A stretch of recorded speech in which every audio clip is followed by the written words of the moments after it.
Hello guys, in this video we are going to teach you how to embed a video in WordPress. So there's a lot of things that we can do to embed a YouTube video.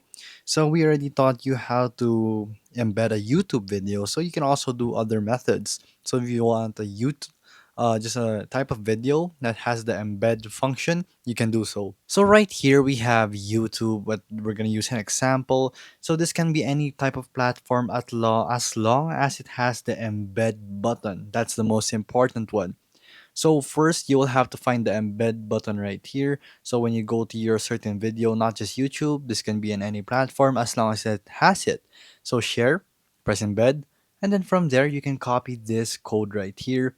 And then from there, once you click embed, you'll be presented with that iframe code, and then you'll be able to copy the iframe code and jump into WordPress visual editor and then change the visual mode into text mode and then paste that embed code, and basically it'll show up from there. And it's just that simple.